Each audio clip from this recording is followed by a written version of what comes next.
agradezco especialmente a los organizadores del Congreso por la deferencia de haberme dado esta conferencia inaugural.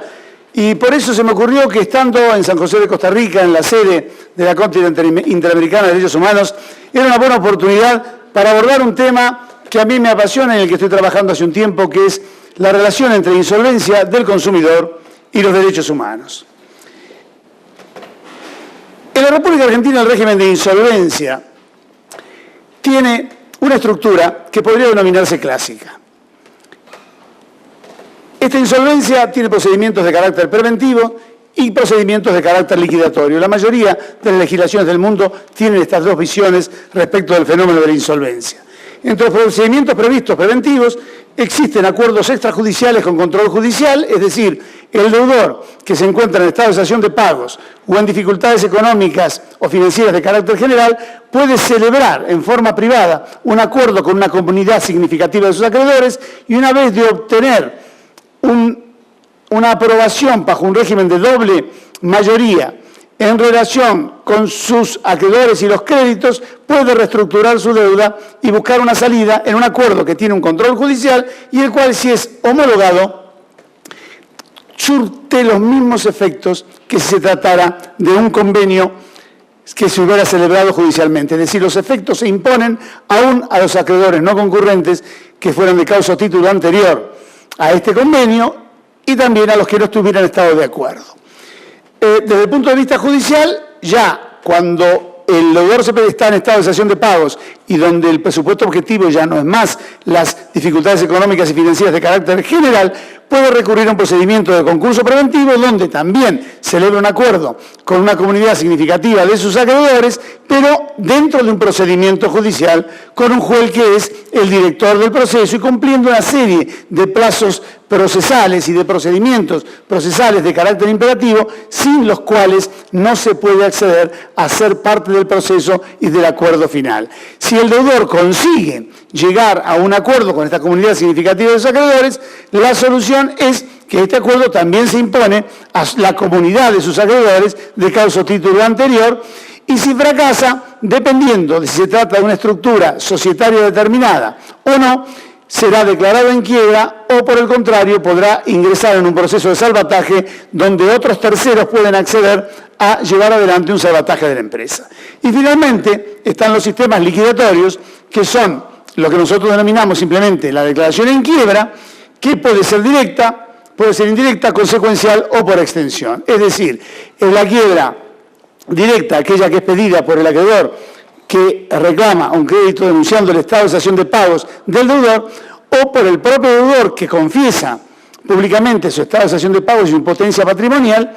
La quiebra indirecta, cuando no logra la mayoría necesaria y es declarado en quiebra en un proceso preventivo; la consecuencial, porque no puede cumplir con el acuerdo preventivo que fue homologado en un proceso preventivo; y la quiebra por extensión, que es la llamada quiebra-sanción, que solamente opera en aquellos casos donde se ha dado alguno de los supuestos, o bien alguien ha actuado por intermedio del deudor, utilizándolo como una máscara, o un fronting respecto de la actividad comercial que genera el estado de cesación de pagos y la posterior quiebra, o alguna sociedad, alguien abusado del control societario, o estamos frente a un supuesto de confusión patrimonial inescindible que no permite determinar ni deslindar la mayoría de los activos y pasivos en el deudor fallido y los otros terceros a los cuales la quiebra se les extiende como sanción. La ley argentina no distingue, ya desde hace muchísimos años, la insolvencia del que no es comerciante de la insolvencia del que sí es comerciante. Anteriormente tenía los procedimientos divididos de tal manera que aquel deudor que no era comerciante, las personas físicas, no podían acceder a procedimientos preventivos, sino que solamente tenían la chance de que fueran liquidados sus bienes y no podían ofrecer un concordato preventivo a sus acreedores, manteniéndose en la posesión de los bienes y en la administración ordinaria de su actividad. Mientras que los comerciantes tenían esta doble posibilidad de ir a procedimientos preventivos o de ir a sistemas liquidatorios. Sin embargo, sí distingue el régimen argentino los grandes concursos preventivos de los pequeños concursos preventivos. Lo que ocurre es que el tamiz o el parámetro para la distinción que había sido generado en el año 1995 a raíz de modificaciones en materia de política económica y cambiaria, se vio totalmente diluido. Es decir, los pequeños concursos preventivos eran aquellos que tenían un pasivo denunciado menor a 100.000 pesos, que en aquel momento eran $100.000, y que por efecto de la inflación y la devaluación de la moneda han quedado en $7.000, o aquellos establecimientos o comerciantes que no tenían más de 20 acreedores girografarios, o aquellos empresarios que no tenían más de 20 trabajadores. Y las diferencias no eran tan significativas. Básicamente, el deudor no presentaba dictámenes profesionales sobre activos y pasivos en los pequeños concursos y sí en los grandes concursos, no se constituía un comité de acreedores de vigilancia en los pequeños concursos, y no se aplicaba el procedimiento de sabotaje por terceros. Es decir, el pequeño emprendimiento no podía ser atacado por terceros en el caso de fracaso, sino que solamente podían caer en quiebra indirecta o quiebra consecuencial. Ahora, hay dos problemas que todavía no pueden terminar de definirse, y en esto la doctrina no ha llegado a una situación unánime, sino que existe todavía una controversia terminológica. Se habla de sobreendeudamiento del consumidor y se habla de insolvencia del consumidor. El sobreendeudamiento es cuando se han generado pasivos que no pueden ser afrontados con las disponibilidades propias de su ingreso ni con los bienes normalmente realizables en la oportunidad de afrontar el pago de los mismos. Es decir, que como consecuencia del propio obrar o de su decisión, el deudor ha asumido obligaciones dentro de un rango que excede la posibilidad de cumplimiento de las mismas, pero el deudor no está aún en estado de cesación de pagos. Esto es lo que ha dicho tradicionalmente la doctrina. En materia de insolvencia, la doctrina se ha pronunciado diciendo que es el estado del patrimonio que, sin disponibilidad de crédito, se revela impotente para atender las obligaciones exigibles con los bienes normalmente realizables en la oportunidad de dicha exigibilidad. Pero ello no obedece necesariamente a un error voluntario del deudor, y a diferencia del sobreendeudamiento, hay un estado de cesación de pagos. En la medida que nosotros confrontemos estos dos conceptos, nos vamos a dar cuenta que la diferencia es casi imperceptible. Y es muy difícil hablar del sobreendeudamiento para diferenciarlo del estado de cesación de pagos o de insolvencia. La teoría que yo sostengo es que la diferencia entre sobreendeudamiento y estado de cesación de pagos es que el sobreendeudamiento obedece a un obrar deliberado del deudor, mientras que la insolvencia puede obedecer a diferentes factores. Es decir, cuando el propio deudor genera pasivos que no puede afrontar en forma voluntaria, estamos frente a una situación de sobreendeudamiento.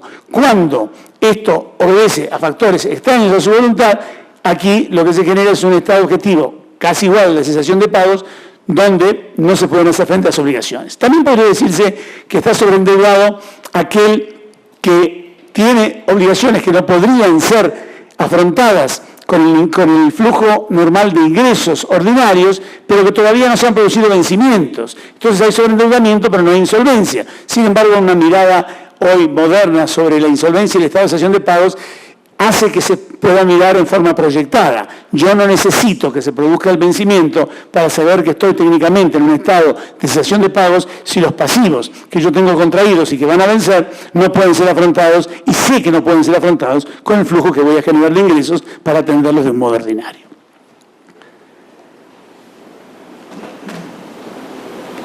¿Qué ocurre con los consumidores? ¿Cuáles son los pasivos generados con los consumidores? Porque siempre que hablamos de los consumidores, y me pasó hoy en la mañana, donde gentilmente la doctora Erika Hernández me convocó a participar en un programa en Radio América para hablar sobre insolvencia del consumidor, de que muchas inquietudes de algunos oyentes y aún de la propia entrevistadora era, bueno, pero finalmente estamos hablando de sobreendeudamiento, de personas que gastan más de lo que deben, que no saben controlarse. ¿Es realmente así? Señores, las estadísticas a nivel mundial contradicen esta afirmación. Los pasivos de los consumidores, normalmente, que generan un estado de insolvencia o cesación de pagos, en su gran mayoría obedecen a problemas de supervivencia, vida diaria, pago de alquiler, alimentación, educación, salud, vestido, recreación, en procesos económicos donde se generan bolsones de desempleo, donde se generan bolsones de pobreza, donde políticas inflacionarias van carcomiendo el nivel de los salarios y de los ingresos. Problemas de sobreconsumo. Sí, es verdad que hay un porcentaje de sobreconsumo. Bienes suntuarios, renovación de equipos por cambio de modelo, mejoramiento en el estilo de vida. De eso vamos a hablar un poco después. También obedecen a cuestiones compensatorias. Negativa reducción de estilo, conductas adictivas de compra. Esto también puede ocurrir. Y también cuestiones fortuitas. Enfermedad, tragedias, pérdida de empleo, problemas familiares. La muerte o la enfermedad de un hijo, de un familiar.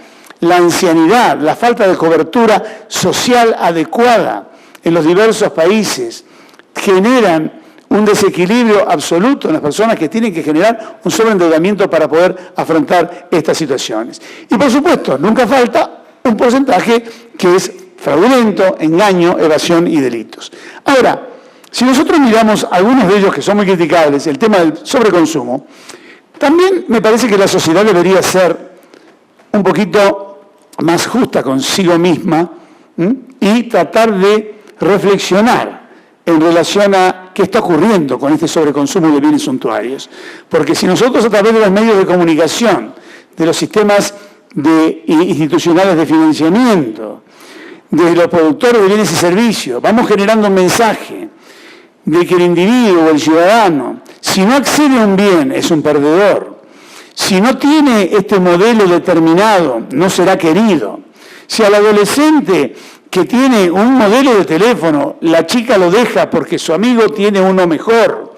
Si no tiene o si no puede ver el partido en una determinada definición, y si los amigos no quieren venir a casa, si esto le va a generar soledad o desilusión, cuando el hombre trata de buscar su propia dignidad e insertándose en la sociedad, después lo criticamos porque no puede pagar aquello que se le ha dado. ¿Y qué pretendíamos? Que el hombre se resigne a no tener dignidad, a ser un perdedor, a ser abandonado. Yo digo, ¿cuáles son las verdaderas investigaciones que hacen las entidades financieras respecto de la capacidad de pago que tienen los consumidores cuando van a comprar un producto? ¿Cuál es la tasa efectiva que se paga cuando se financian bienes a 24, 48, 36 o 72 meses? Miramos, la cuota parece mínima. Cuando vemos la tasa efectiva de interés, es enorme. En muchos casos, en muchos países latinoamericanos, es casi usuraria esa tasa. Pero, sin embargo, claro, vamos de a poco. Y un día, hay países incluso donde no hay límites en el poder de embargo que tienen los acreedores respecto de salarios.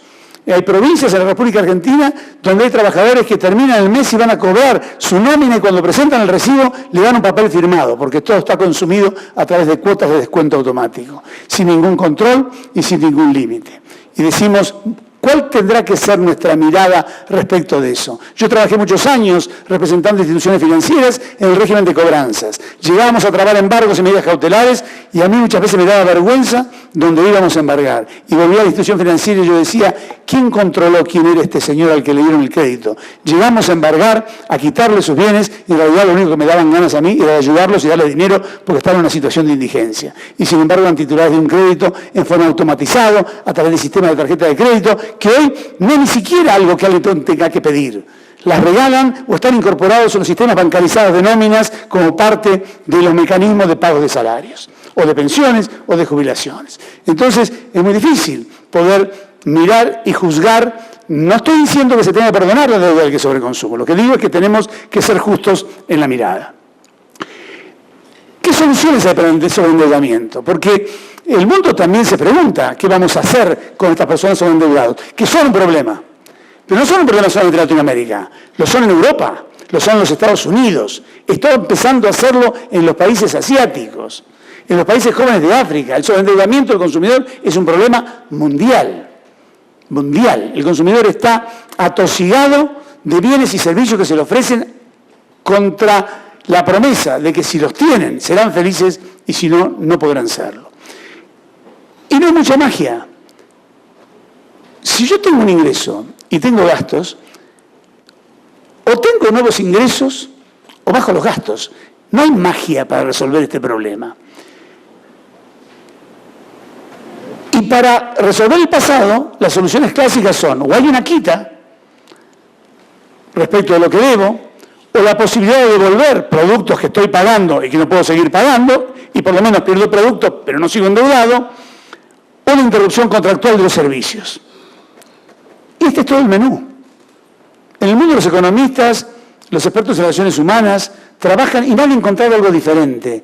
Si yo ingreso 10 y gasto 11, o consigo ingresos por 11 o por 12, o tengo que gastar menos de 10. Si no, es imposible. No voy a poder resolver el tema.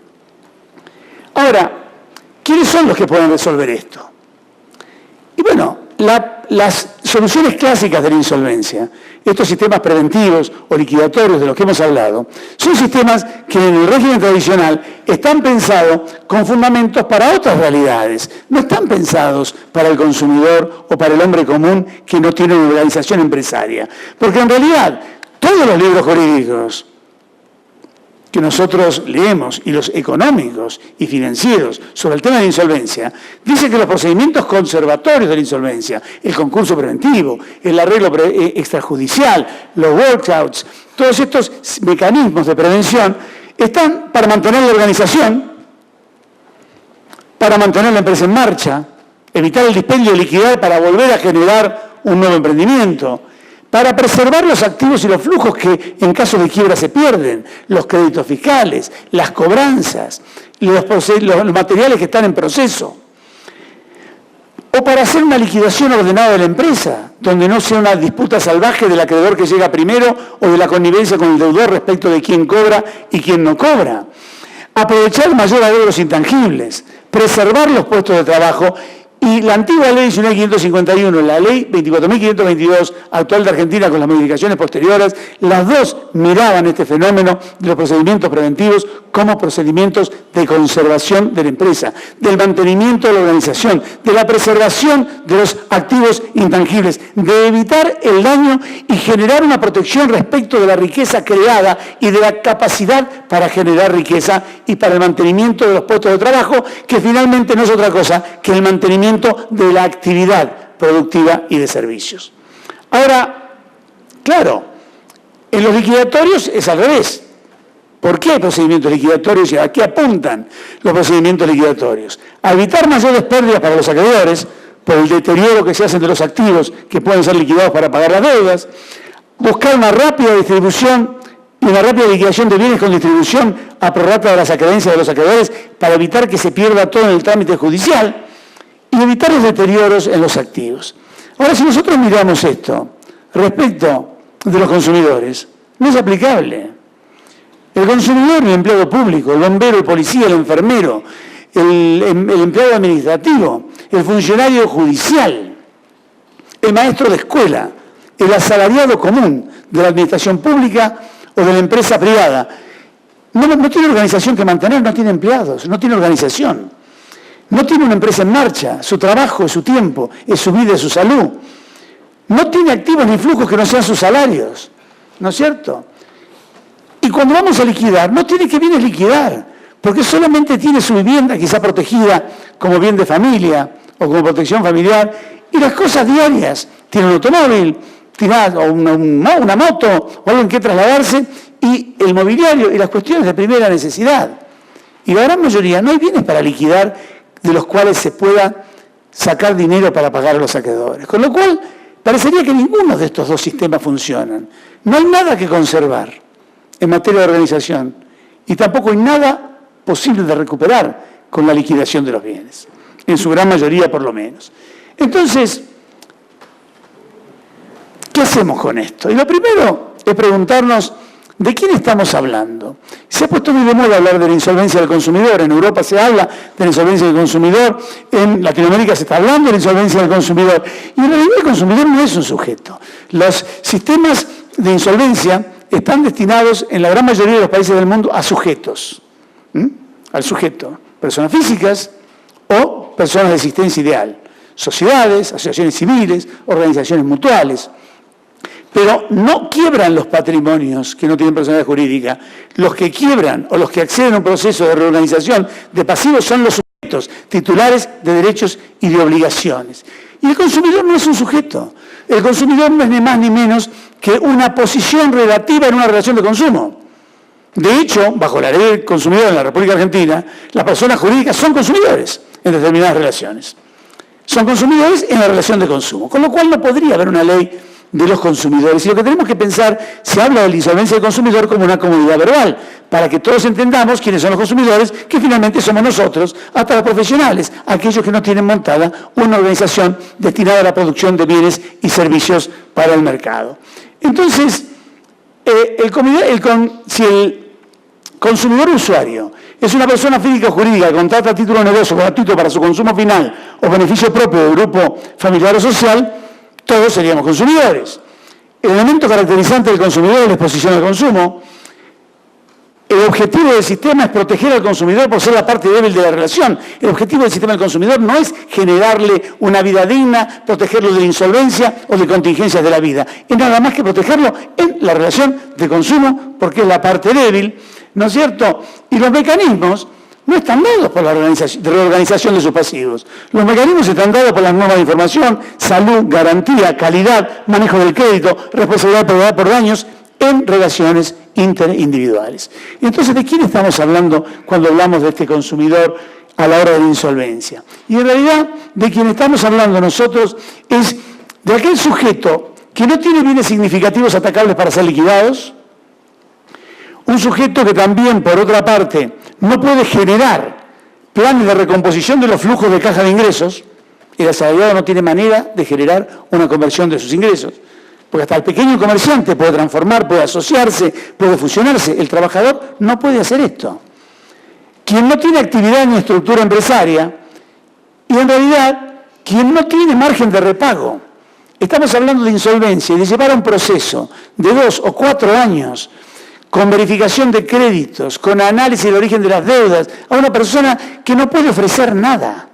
Porque aunque le perdonen parte de la deuda, no tiene capacidad de repago porque sus ingresos apenas les alcanza para vivir con dignidad. Y a estos efectos, esta persona no es un consumidor, sino que en realidad lo que es un deudor no comerciante, la persona física no empresario, no comerciante, que llamamos genéricamente consumidor. Y muchas legislaciones se plantean si debemos incorporar en este sujeto al pequeño empresario. Y lo cierto es que no, yo no soy partidario de incorporarlo, porque aún el pequeño empresario tiene esta capacidad de generar flujos de repago que el asalariado no tiene. Este es el gran problema del asalariado, no tiene manera de generar recambios ni estructuras para flujos de repago, donde cualquier plan que haga no lo va a poder cumplir, va a conseguir la aprobación y no va a poder cumplirlo. ¿Cuál es la realidad de este deudor? Estamos frente a un sujeto que tenemos que mirar, que tiene ingresos fijos, que tiene ingresos variables, un profesional, o sin ingresos, un desempleado.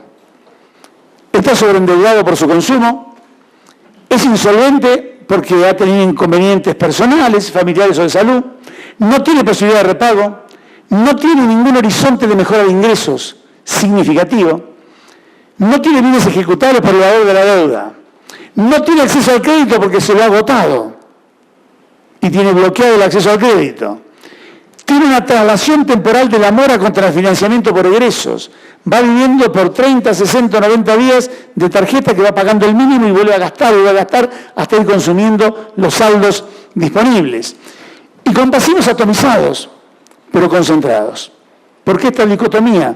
Por el sistema de financiamiento a través de entidades financieras. Es decir, los sistemas de pago automático de servicios y las compras con tarjeta hacen que finalmente a la hora de la insolvencia el primer acreedor sea una entidad financiera. Pero cuando vamos a ver la descomposición de la naturaleza de la deuda, vamos a encontrar que dentro de esto que parece un crédito financiero y a veces endeudado con un banco, en realidad está compuesto por liquidaciones que tienen supermercado, salarios, servicios, educación, transporte.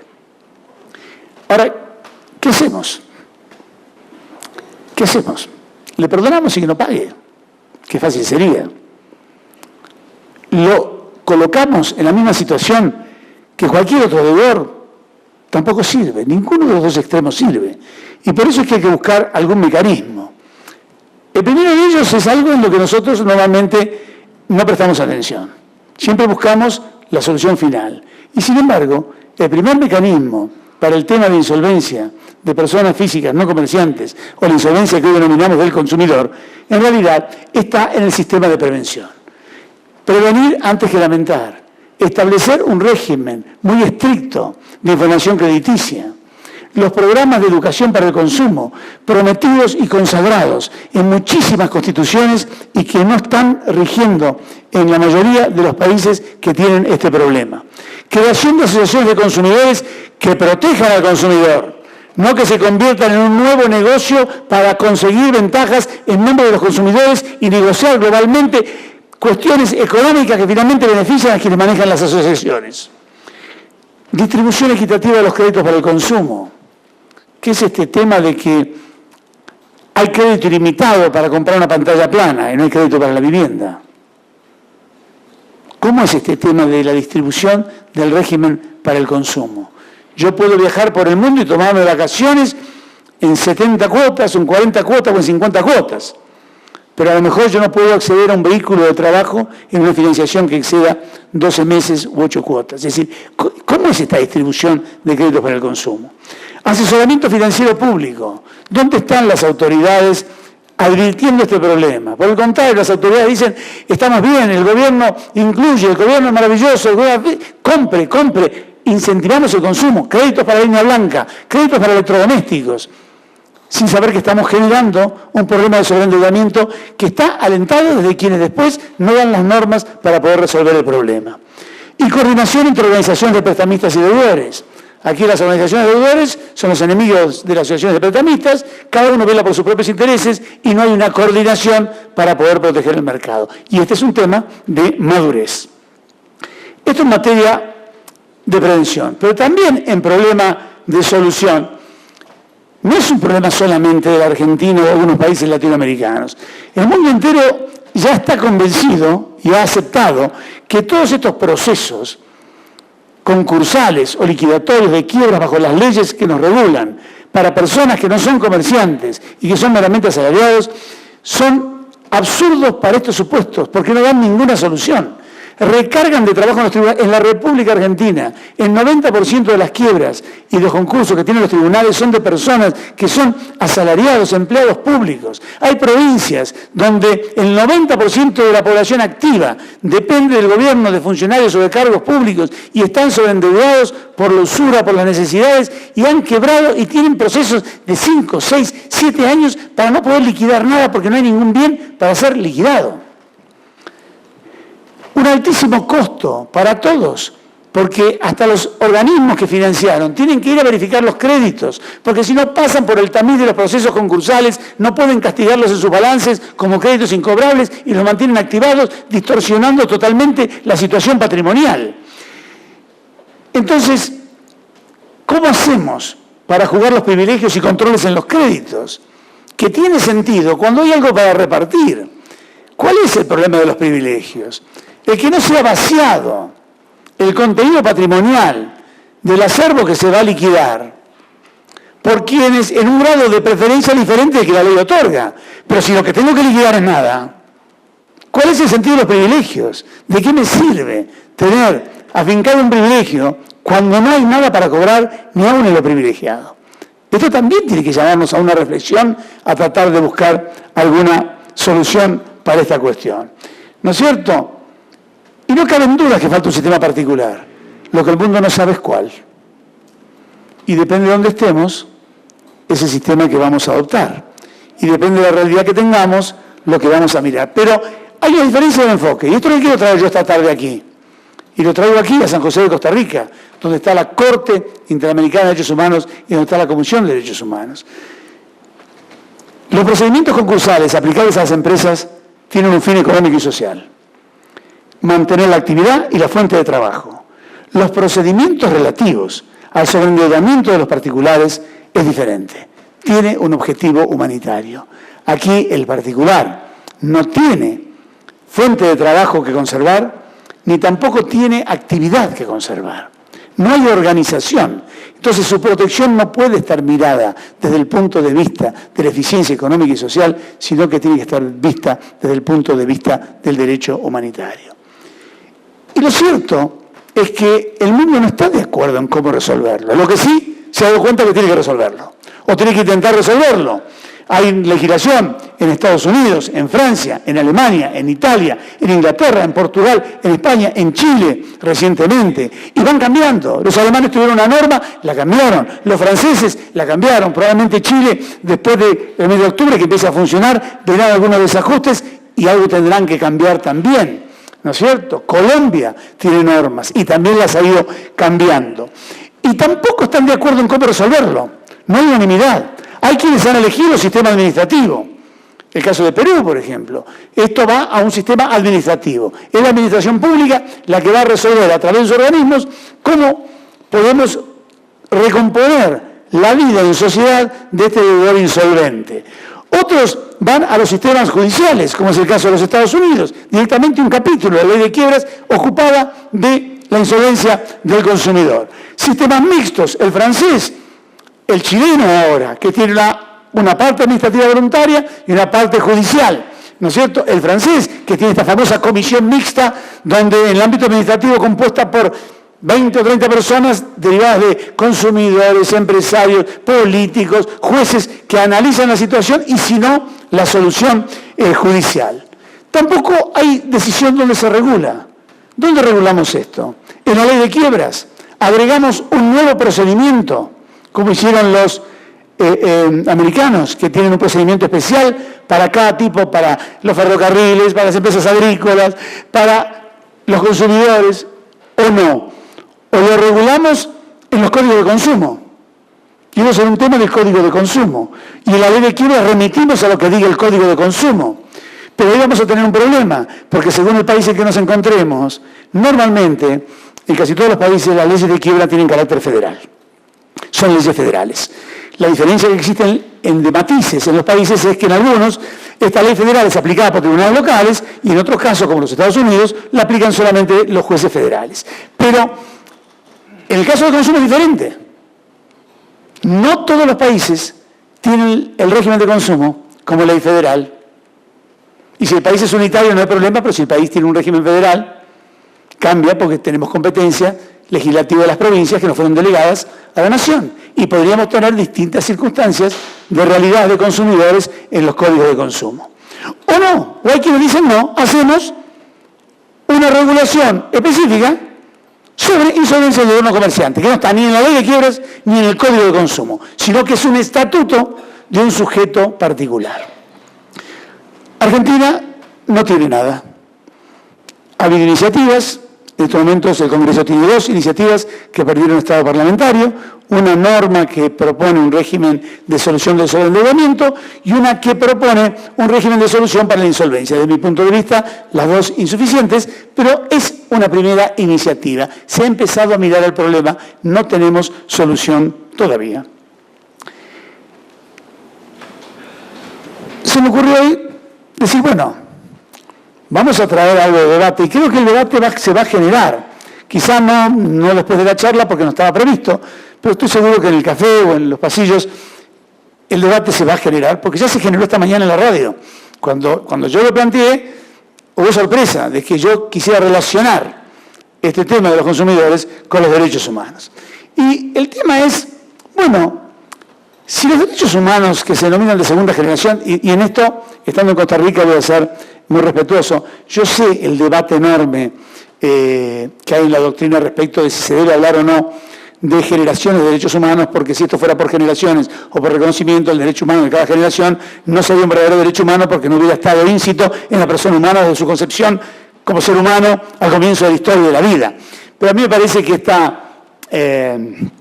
esta clasificación checoslovaca francesa, por llamarlo de alguna manera, por la adjudicación a quien la generó en el año 1976 a 79, en realidad lo que tiene es una función docente, de clasificarlo en generaciones en la medida en que las comunidades o la sociedad fue aceptando que este era un derecho humano que estaba incluido desde el comienzo. Es una manera de poder introducirnos a la disciplina de los derechos humanos, pero este derecho al progreso, al proyecto de vida, a la vida que ya no es más el concepto de el derecho a la vida es a no ser privado de, sino a tener una vida digna, a tener condiciones dignas de dignidad para vivir y un proyecto de vida en el cual pensar, que nos atraviese desde un nacimiento hasta el momento de la muerte.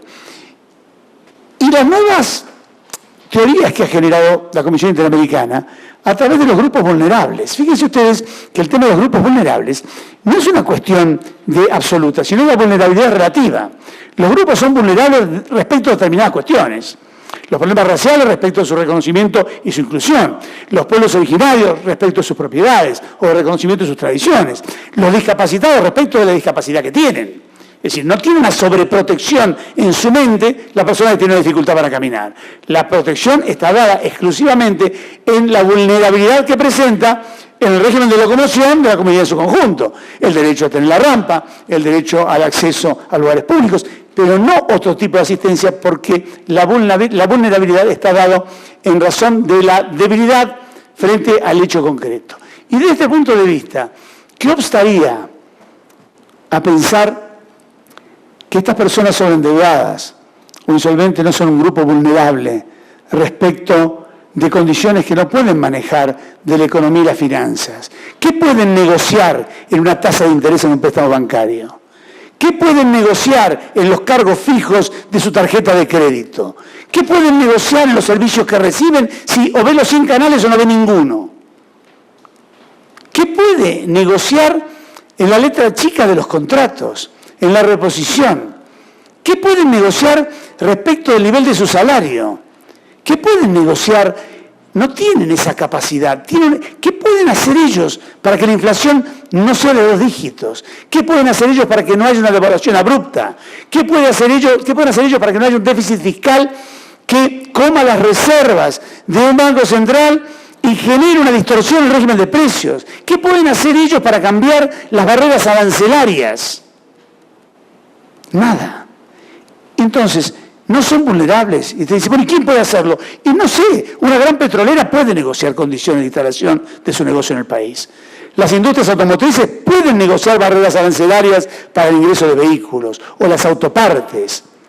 La energía, los grandes productores de bienes y servicios, las corporaciones agroindustriales pueden negociar niveles de retención. El particular, el empleado público, el empleado privado, no pueden, y no son un grupo vulnerable desde este punto de vista. Entonces, la vulnerabilidad, ¿y dónde está la igualdad?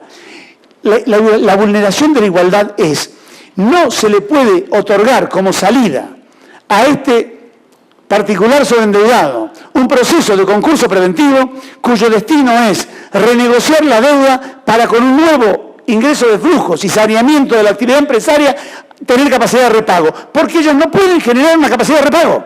Entonces, lo estamos llevando a un proceso que sabemos que va al fracaso. Por eso, el 99% de los concursos preventivos de particulares terminan en quiebra indirecta o consecuencial porque no pueden cumplir ni llegar al acuerdo. Entonces, no hay igualdad de acceso porque hay diferencia. No son iguales. ¿Y la obligación del Estado cuál es? ¿Perdonarle la deuda? No. Yo no vengo a proclamar eso. La obligación del Estado no es proclamar la deuda, sino que la obligación del Estado es darle un régimen jurídico eficiente al que puedan acceder para buscar solución a sus problemas. El tema operativo instrumental, no solucionar el problema de su deuda, darle un camino que hoy no tiene, o quiebra con la consecuencia de la vulnerabilidad. La vulnerabilidad de la quiebra de este hombre o de esta mujer es impresionante. En la República Argentina y en otros países de Latinoamérica, la declaración en quiebra del funcionario muchas veces importa la exoneración, la pérdida del trabajo, porque ha quebrado. El no poder presentarse a un concurso, el no poder aspirar a un cargo público, el no poder ser empleado en un cargo directivo. Entonces, fijémonos la barrera de vulnerabilidad que esto tiene. Porque los accionistas de la empresa no quiebran. Quiebra la empresa y fundan otra. Y el particular que quebró no puede volver a reinsertarse. Algunas ideas. Los derechos económicos y sociales en el sistema interamericano de derechos humanos tienen que ver con esto. Son derechos exigibles, ya lo ha dicho la Corte. No son declamaciones, son derechos exigibles. El derecho a vivir en una sociedad inclusiva es un derecho operativo. Hay innumerables fallos de la Corte que dijeron no son solamente declaraciones constitucionales o legislativas, tienen que tener aspectos y aristas operativas. Y la obligación del Estado es legislar en la materia. No puede el Estado negarse a legislar y los Estados no están legislando en esta materia. Los estándares interamericanos de derechos humanos como marco para la formulación y el control de las políticas sociales tiene que incluir un régimen legislativo, no importa cuál sea, debatamos, qué amplitud, perdonamos, no perdonamos, perdonamos parcialmente, damos una primera oportunidad, damos 2, cada cuánto tiempo, hacemos un registro, no lo hacemos, muchas maneras de verlo, pero lo que es obligatorio es legislar. El Estado no puede negarse a legislar en esta materia. Y fíjense, yo traje nada más que algunos casos paradigmáticos de cómo se ha pronunciado la Corte Interamericana de Derechos Humanos en este ámbito. En el caso Chicos de la Calle, Villagrán Morales, año 1999, la Corte Interamericana dijo que el derecho a la vida es y comprende el derecho a las condiciones mínimas de una vida digna. La Corte aludió al artículo 19 de la Convención, las medidas de protección, de no discriminación y el derecho a un nivel de vida adecuado, el derecho a la reinserción social cuando uno ha sido desinsertado de la sociedad, a las condiciones de vida generales medias de la población, a que no puede haber un mensaje generando de cuál debe ser la dignidad del hombre si no se le dan las medidas necesarias para que esa dignidad pueda ser efectiva. En el caso 5 pensionistas, en el año 2013, la Corte habló de la posibilidad de imponer limitaciones al goce del derecho de propiedad por razones de utilidad pública o interés general, lo que debe hacerse a través de leyes promulgadas con el objeto de preservar el interés general dentro de una sociedad democrática, en la medida que no contradigan el propósito y la razón de los mismos. Pero si las empresas estamos permitiendo que por un régimen de mayorías se puedan privar de parte de los créditos y de la propiedad a los acreedores, no lo vamos a poder hacer también respecto del acreedor individual. En el caso de Paraguay, del año 2004, Instituto de Reeducación del Menor con Paraguay, la Corte habló del derecho de los reclusos que habían delinquido de aprender oficios y realizar estudios básicos, porque las condiciones de detención alteraban la salud física y el desarrollo de su vida e integridad personal. Yo pregunto, a los que delinquieron, están detenidos pagando la pena, ¿vamos a invertir? En la República Argentina cuesta alrededor de $3.000 el mantenimiento básico de cada detenido por haber delinquido. Solamente el mantenimiento. Es adicional todo lo que es educación o recursos de formación. ¿Y no vamos a hacer lo mismo con el que no delinquió? Y su única desgracia es que su madre se enfermó, que se enfermó un hijo, que no pudo acceder a los remedios, que quedó desempleado, que hubo una crisis zonal, o que estuvo sobreendeudado porque estuvo mal orientado, porque nadie lo ayudó a tomar las decisiones correspondientes. Deberíamos verlo. En el año 1994 ya el Comité Interamericano de Derechos Humanos se ocupó de las personas con discapacidades y fíjense, borró para siempre la palabra discapacitada y habló personas con discapacidades, porque cambió el enfoque asistencial que se tenía respecto a la discapacidad con el enfoque de la titularidad de los derechos. La persona tiene una discapacidad y exige en función de la discapacidad. No es que el Estado, porque es discapacitado, tiene lástima y lo asiste. Hay un derecho humano que ejerce el propio sujeto que tiene la discapacidad. Y cambia la mirada al enfoque de los derechos. Y dice una acción afirmativa del Estado, una obligación del Estado para adoptar medidas tendientes a una sociedad inclusiva. Los casos paradigmáticos de los desalojos forzosos, los casos de migraciones y éxodos masivos de refugiados, conflicto armado, desplazamientos internos, el seguimiento de los protocolos de San Salvador. Fíjense, todos los derechos involucrados en estas cuestiones. Garantías judiciales, yo tengo derecho a que judicialmente se me dé una solución o un procedimiento, igualdad ante la ley, si otros pueden, yo también debo poder. Y la protección judicial. El Poder Judicial no solamente resuelve conflictos, también protege derechos. En el caso Aguastingui, el reclamo de la comunidad indígena con derechos reconocidos por las tierras, por la Constitución, pero que carecían de un procedimiento efectivo para titular los bienes en Nicaragua. Tenían todos los derechos y no podían titular los bienes. Yo tengo el sistema concursal. Venga, acceda, pero no puedo salvar los bienes. Y no puedo recomponer mis pasivos ni mis activos. Y el caso Jimena López con Brasil sobre la salud psíquica de los adolescentes, o tantas opiniones consultivas sobre vulnerabilidad, trabajadores migrantes, personas desplazadas, marginados por razones de pobreza, donde la Corte ha dicho que no dar una legislación que encamine de un marco de solución de estos conflictos es directamente violar los principios de igualdad y de no discriminación que están consagrados por la Carta de Derechos Humanos. Argentina tiene un desafío, y voy a hablar por mi país, cada uno en su país sabrá si tiene un desafío o no. Creo que los chilenos ahora lo que tienen es el desafío de ver si lo que legislaron está bien o está mal, pero por lo menos tomaron la decisión, legislaron, no sé si bien o mal, se hicieron caso del tema, cumplieron con el principio de convencionalidad, que nosotros todavía no hemos cumplido. Vamos a definir el sujeto, tendremos que resolver qué hacer, tendremos que definir el mecanismo, tenemos que definir cuál es la solución, tenemos que definir si esto será un perdón, porque tiene que haber parte de un perdón. Si no hay una parte de un perdón, no hay solución. Esto tenemos que asumirlo. La sociedad perdona con enorme cantidad de dinero a muchísima gente, en gastos, en subsidios, en decisiones, en ineficiencias, que también podría ocuparse de estos sujetos. Definir el tema de cuántas veces vamos a permitir esto. Una sola vez, cada 7 años como hacen los alemanes, cada 6 como los americanos, no sé, tendremos que ver cada cuánto. Si vamos a tener un patrimonio, 2 patrimonios, cuál va a ser el alcance del nuevo amanecer, y definir un registro. Y si este registro va a ser un registro de reincidencia o si esto va a ser un registro meramente estadístico.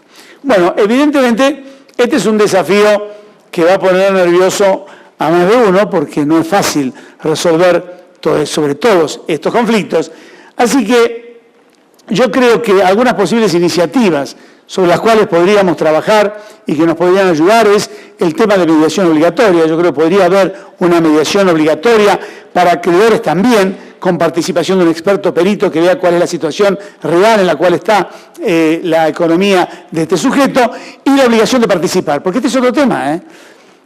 Llega el momento donde tenemos que mirar si el acreedor es libre de participar o no, haciendo uso de un absolutismo sobre su derecho de propiedad. Es mi crédito, yo no participo del proceso, yo no concurro, yo no ayudo, yo no colaboro, total, si lo pierdo es mi derecho. Cuidado, en un caso en el caso de las empresas, estamos afectando la actividad productiva, si la mandamos a la quiebra, y no nos involucramos a una búsqueda de solución. Y en el caso particular estamos violando la dignidad.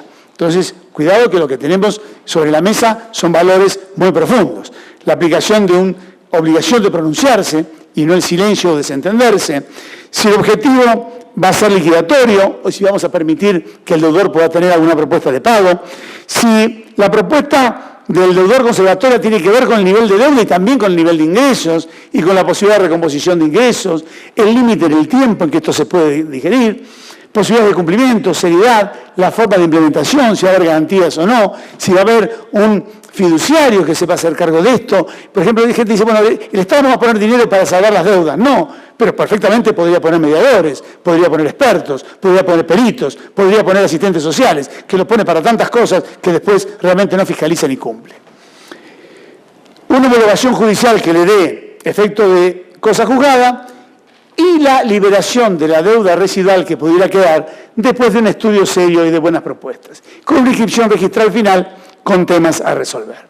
Es decir, que lo que yo he querido traer en esta tarde como propuesta provocativa para este segundo Congreso Panamericano de Derecho Societario y Concursal es tratar de que ustedes se imaginen que en una realidad de insolvencia de estos sujetos también puede estar incluida una visión desde los derechos humanos.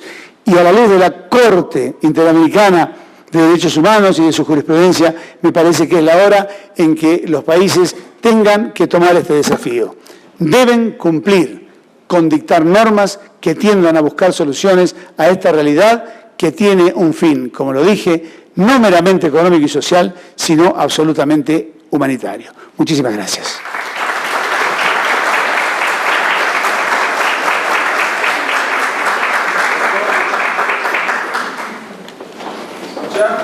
Doctor Vítulo, abusando de su gran confianza y su bondad, en aras de lo novedoso del tema, podríamos romper un poco el protocolo para establecer algún tipo de pregunta relacionada con el tema, por la novedad que nos ofrece. Usted es el dueño de casa aquí. No, precisamente por eso quisiera instar a algún voluntario o voluntaria que quisiera hacer algún comentario o pregunta respecto a la exposición magistral del doctor Vítulo. Bueno, mientras tenemos amigos chilenos que están estrenando normas. Sí, mientras tenemos algún voluntario. Sí. Este doctor puede levantar la mano, ¿eh? Yo quería preguntarle al doctor Vítulo, una de las inquietudes muy interesantes que usted reflejaba era el tema del perdón. Sin embargo, a mí me surgió la duda si el perdón del deudor o si el perdón sistémico de los estados. Me parece en lo particular que el modelo económico, sin entrar a herir susceptibilidades, tiene una implicación enorme en esta temática. La situación del modelo económico de los últimos años nos ha determinado, sobre todo visualizado en el 2008 para acá, un enorme incremento de lo que es las desigualdades sociales.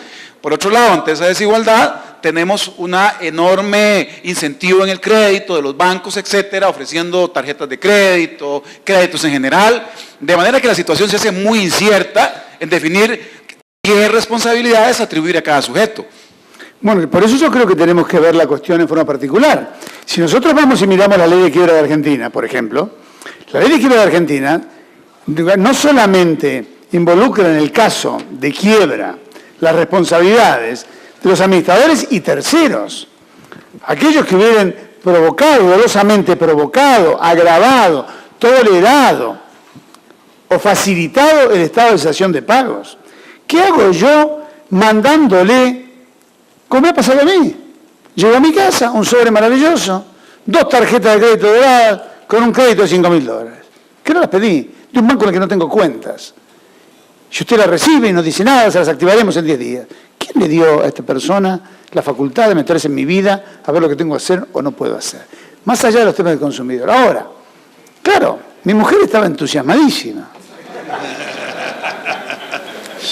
Si no paso yo a la noche por la cocina y trituro las tarjetas, hubieran entrado a funcionar. ¿No es cierto? Esto es así. Bueno, pero aparte permanentemente el incentivo. Llegamos a Costa Rica y cuando dejamos de buscar las maletas en la cinta 3, cuando las maletas salían por la cinta 4, con lo cual estábamos todos mirando las valijas de Miami, la gente se las llevaba con compras más interesantes que las nuestras, ¿no es cierto? Mientras las nuestras rodaban. Volvimos, había un cartel que decía cambio acá, no comisión, todo esa pelea, cambio. Fuimos al cambio. Bueno, creo que a la doctora Lecha le pasó.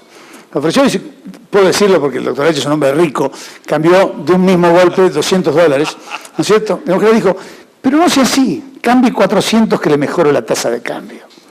Y el doctor Lecha, que tiene una larga experiencia de insolvencia del consumidor, no porque sea insolvente y un consumidor, sino porque ha sido un distinguidísimo, hasta hace poco, magistrado en la República Argentina, no cayó en la trampa y dijo, no, cámbiame los 200 que yo quiero, después ya veré. Pero mire que se está perdiendo. Sí, a la tercera vez ya está un poco pesada, señorita. Yo también quiero cambiar. Ah, bueno, señor, pero si no, yo creo que le sacaban los 400 a Arecha. Y como Arecha después en Argentina no sabría qué hacer con los colones, probablemente se les hubiera gastado su mujer Elena comprándose alguna cosa aquí. Y aquí empieza la rueda. Y perdón, bueno, a ver, perdón. ¿Cuál es? ¿Nos vamos a rasgar las vestiduras de que tengamos que perdonar deudas de un particular? Cuando en América Latina, en los últimos 70 años, los gobiernos latinoamericanos han perdonado deudas de empresas, de financieras, de bonos, de externas, y han perdonado miles de millones. Y si nosotros fuéramos, yo les puedo garantizar, se sorprenderían. Si nosotros hacemos un inventario de la deuda privada del deudor no comerciante, de lo que voy a llamar el consumidor, en nuestro país a nivel global, la cifra sería mucho menos que lo que nosotros estamos peleando con los fondos buitres o con... muchísimo menos que todo eso. Miradas a nivel presupuestario, con otros fondos que se destinan a fondo perdido, con sistemas de subsidios o de ventajas impositivas o de incentivos fiscales. Es decir, el gobierno no podría decirle, por ejemplo, en la ley, que aquellos deudores, acreedores de este deudor, que participaran del proceso y perdonaran hasta un porcentaje de tanto de la deuda, podrían tomárselo en un porcentaje de 2 o 3 pedidos como crédito fiscal en la liquidación de IVA, por ejemplo. Y sería un incentivo, y al fin y al cabo, no sería tanto porque los americanos lo han resuelto muy bien. Ellos manejan muy bien la estadística y se han dado cuenta que sacar del mercado al consumidor y sacarlo como nuevo sujeto de crédito le causa más daño a la economía que perdonar la deuda. Porque vuelve a consumir, vuelve a funcionar y vuelve a hacer girar la rueda. Ahora, yo estoy hablando de un perdón general. Lo que sí digo es que tiene que haber perdón. Porque todas las legislaciones del mundo en ese tema hablan del perdón. La alemana habla del perdón, la francesa habla del perdón, porque si no, no tiene solución, porque este hombre no puede recomponer los flujos. decir, lo que no, y también una cosa que me olvidé decir, el estándar o el prisma para analizar esto es la buena fe. Esto no es para el pillo. Esto no es, como dicen aquí en Costa Rica, un vivazo, ¿no? ¿Cómo es? Vivazo. No es para un vivazo, sino que es para aquel deudor de buena fe. El vivazo que asuma las consecuencias. Y el deudor de buena fe, démosle una solución. ¿Alguien más quería? Álvaro, tú estabas de maestro de ceremonias ahí. Ahí el doctor Puga. Buenas tardes a todos. En primer lugar, agradecido por haber sido invitado a este congreso. Bueno, en efecto, en Chile acaba de entrar en vigencia. La ley se publicó en enero de este año, entró en vigencia en octubre y tenemos un procedimiento tanto negocial como de liquidación para consumidores, ¿vale? Es decir, personas que son en general asalariados, porque la hipótesis de empresa deudora cubre una cantidad, incluso los abogados tenemos el mismo tratamiento que las empresas en Chile para efectos de concursales. Y yo creo que el tema hay que tratarlo con mucho cuidado, es un tema que hay que tratarlo con mucho cuidado porque los sistemas concursales tienden a enfocarse en la empresa o el deudor con problemas, pero se olvidan de un tema que es más general, que es el mercado del crédito en general. Mientras más trabas se le pongan a los acreedores para cobrar sus créditos, mayor va a ser el costo que esos acreedores van a recargar en las tasas a los otros consumidores. Y eso va a afectar el costo del crédito general, que lo pagan todos, y no el deudor que se sobreendeudó. En el caso de los consumidores, habitualmente además ocurre que no es un tema necesariamente de sobreendeudamiento, sino que es un tema de que venga un accidente. En Estados Unidos, por ejemplo, la primera causa es la cesantía de las personas que recurren a los sistemas y que en Estados Unidos está tratado en 2 capítulos del código. Uno, el Chapter 7, que regula las liquidaciones, que es la mayoría de los casos en Estados Unidos se va a Chapter 7, no a renegociaciones, sino que a liquidaciones concursales. Y después el Chapter 13, que está regulado el refinanciamiento de deudores por flujos pasados hacia atrás, 6 meses, un promedio de flujo proyectado hacia el futuro y que se descuenta el repago mensual. En la práctica, en la visión de Estados Unidos no es buena. No se creía que ha sido una buena experiencia. Ha sido una muy mala experiencia en Estados Unidos porque se ha abusado un poco del esquema y tanto así que el año 2005 tuvieron que dictar una ley para evitar los abusos del recurrir a los procedimientos concursales de consumidores. Y así se llama la ley contra los abusos de los consumidores y procedimientos concursales. En el caso de Chile estamos en una ley, a mi juicio, muy mal hecha y que no sabemos en qué va a terminar.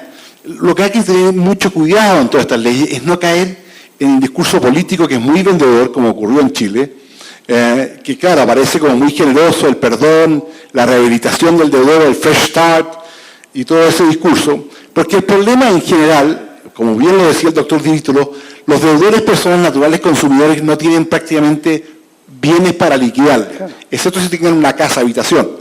En Estados Unidos, la mayoría de los estados de la Unión, la homestay, o sea, la casa, el hogar, no es embargable. En Chile sí lo es. En Estados Unidos solamente lo es, variando de estado a estado, por el acreedor hipotecario de la propiedad, pero no por un acreedor tercero. Y eso, indudablemente, que es la buena política, a mi juicio, que se debiera ir, porque hubiera una cantidad de bienes inembargables, que en Chile es el salario, es inembargable, hasta un 50% no se puede embargar, para que los acreedores sean más cuidadosos a la hora de otorgar los créditos. Porque el riesgo del acreedor debería ser el índice para fijar el tema, no tanto el perdonazo al deudor.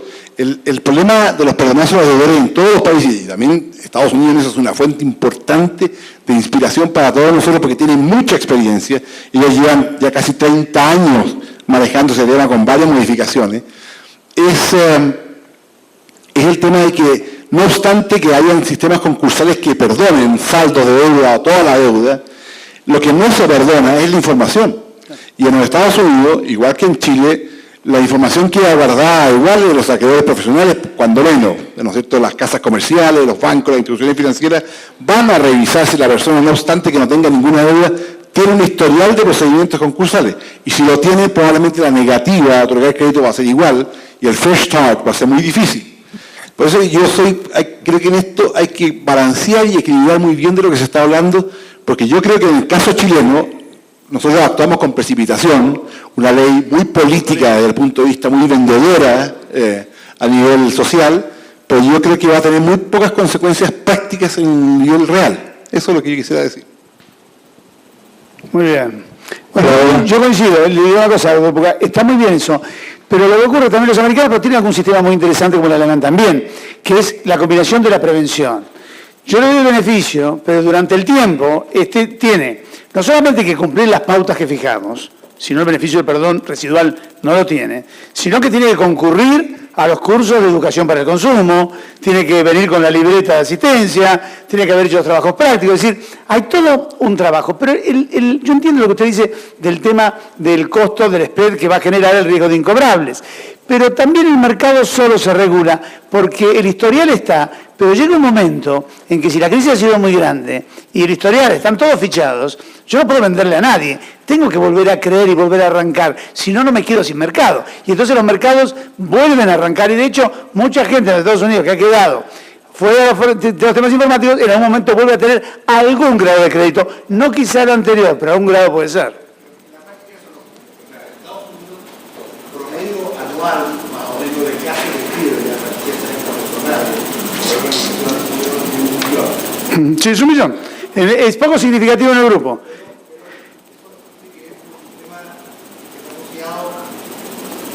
¿A qué abarca la quiebra consumidora? Porque la quiebra consumidora en los Estados Unidos abarca a las personas naturales, consumidores y a los pequeños empresarios. Sí, pero la gran mayoría de las causas nosotros estadísticamente reflejados son cuestiones que han sido accidentes o pérdida de empleo.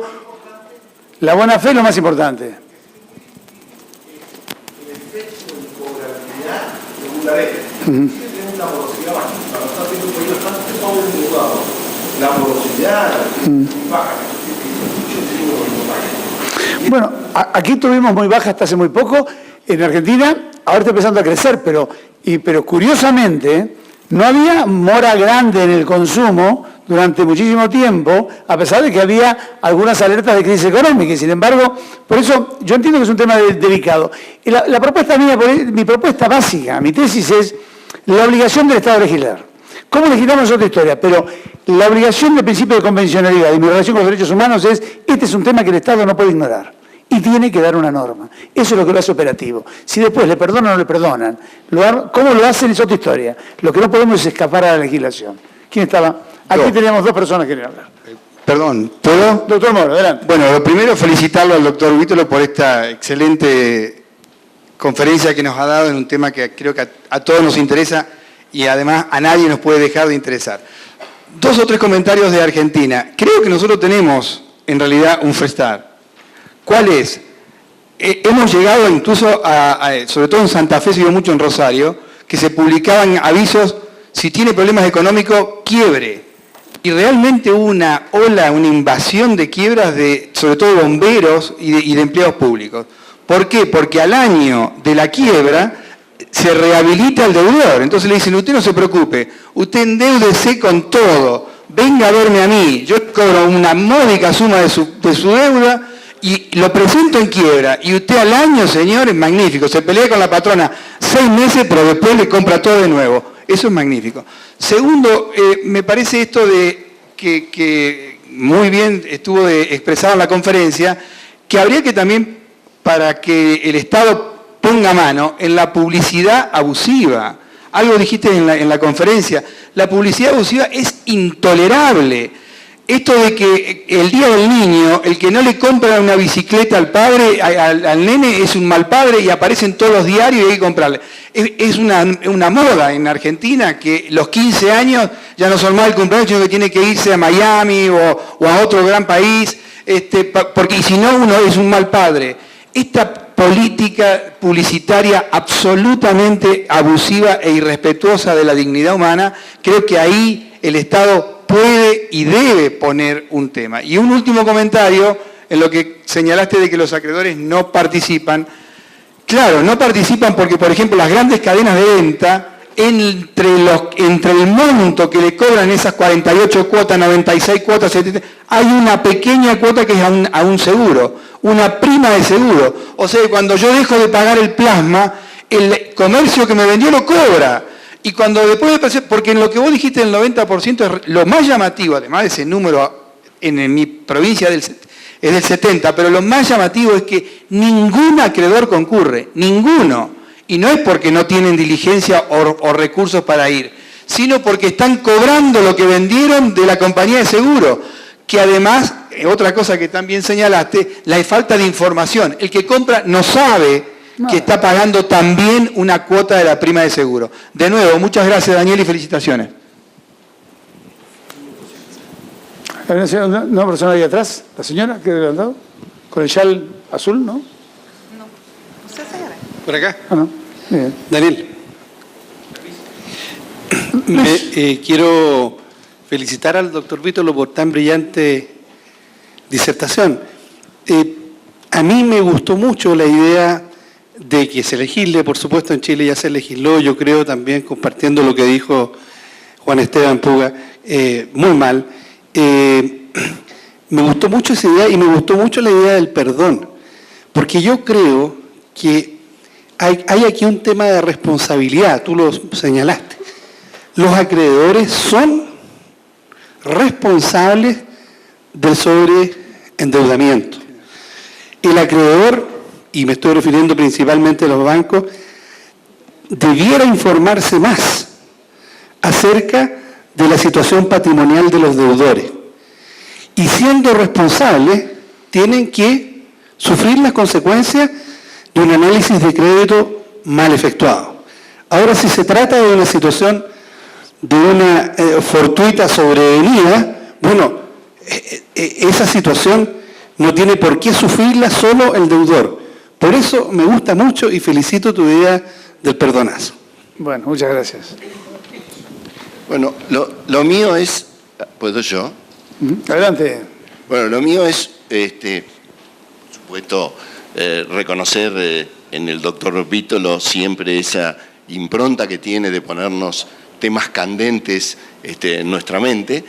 Un aporte que seguro Daniel lo ha tenido en cuenta, pero yo no lo he escuchado ahora, que la vieja Europa también está preocupada por el problema de los consumidores. Y en las últimas recomendaciones del 2013, que luego en mi ponencia las voy a exponer, hay una parte donde se recomienda que los derechos internos tengan en cuenta la problemática de la insolvencia del consumidor. Y esto en función de proteger a las empresas financieras, que son las que en definitiva también a veces tienen problemas por sus incobranzas. Quiere decir que también desde otro aspecto es posible que sea necesario, lo que Vito lo plantea, que existan en las legislaciones internas legislaciones que tomen esta problemática y solucionen esta problemática. Lo que pretende la Unión Europea es que esto tenga de alguna manera una visión comunitaria, una visión común para impedir los flujos de fondos y que no sea ello complicación para las instituciones financieras. Muy bien, muchas gracias. ¿Estamos, Álvaro? ¿Estamos? Bueno, muchas gracias.